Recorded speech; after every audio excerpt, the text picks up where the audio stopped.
साहब, पाकिस्तान तहरीक इंसाफ के चेयरमैन इमरान खान ने एक मरतबा फिर तीसरा ख़त लिखा और उन्होंने कहा कि इंतखाबात में धांधली हुई और इस हुकूमत को वो फार्म 47 की हुकूमत तस्लीम करते हैं, क्या कहेंगे? ये देखिए, जहाँ तक इस ख़त का मामला है तो उसका तो बड़ा मुफस्सल और बड़ा बेहतरीन जवाब जो ख़त के वसूल कनिंदा होने चाहिए थे उनकी तरफ से आ गया। उन्होंने कहा कि ये ख़त की अहमियत ये है कि मैं इसको पढ़ूंगा भी नहीं और इट इज़ जस्ट मतलब इस ख़त को उन्होंने कहा मैं वैसे ही प्राइम मिनिस्टर को भेज दूंगा और गालबन जब वो नहीं पढ़ेंगे तो वो भी नहीं पढ़ेंगे। फिर ऐसे ख़त होते हैं जो ख़त मैटर करता है और जो ख़त इनकी इंटेंशन शो करता है वो ख़त इनका उसी सिलसिले की एक कड़ी है जिसमें जब इनके हुकूमत थी सूबों में और उस वक़्त उनके फाइनेंस मिनिस्टर शौकत तरीन जब अपने मिनिस्टर्स को प्रोवोक कर रहे थे कि IMF के साथ इस एक प्रोविंशियल डिसहार्मनी क्रिएट करें और वहाँ पे लिख के भेज दें कि सूबे इस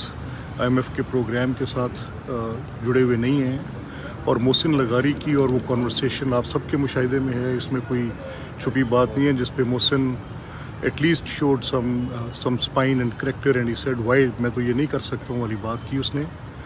उस वक़्त भी मुतमईन नज़र ये था कि ये मुल्क डिफ़ॉल्ट कर जाए और उस सिलसिले में उनकी ये पूरी एक प्लानिंग थी। पहले IMF की कंडीशंस के साथ कंप्लाई विद ना करना, अब फिर आपके सामने वो जो सब्सिडीज़ का मॉडल IMF के मुआहदों के बिल्कुल बरक्स एक किया और उसके साथ कोई या तो इन्फ्लेशन कम हो रही होती लेकिन वो मिसकंसीव्ड थी, बल्कि मैं समझता हूँ कि डिसेप्शन थी टूवर्ड्स पब्लिक।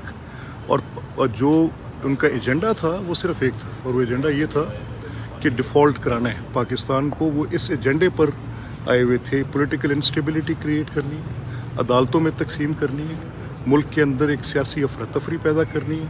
पॉलिटिकल स्टेबिलिटी नहीं होगी तो फिर इकनॉमिक स्टेबिलिटी तो एक बड़ा फार फेच्ड आइडिया रह जाता है ना।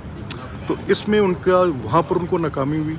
और आज देखें कि उमर अयूब जो हैं वो एक ख़त लिख रहे हैं IMF को। अब IMF क्या देखेगी? IMF क्या ये मेरी ख्वाहिश है कि मैं रोज़ IMF के पास जाऊँ? अब ये प्रॉब्लम्स हैं जो बड़े सीरियस प्रॉब्लम्स हैं। I am an advocate. मैं आपके सामने कश्मीर डे जैसे दिन के ऊपर भी बात कर रहा हूँ कि देखें रीजन्स तरक्की कर रहे हैं। एक आप अगर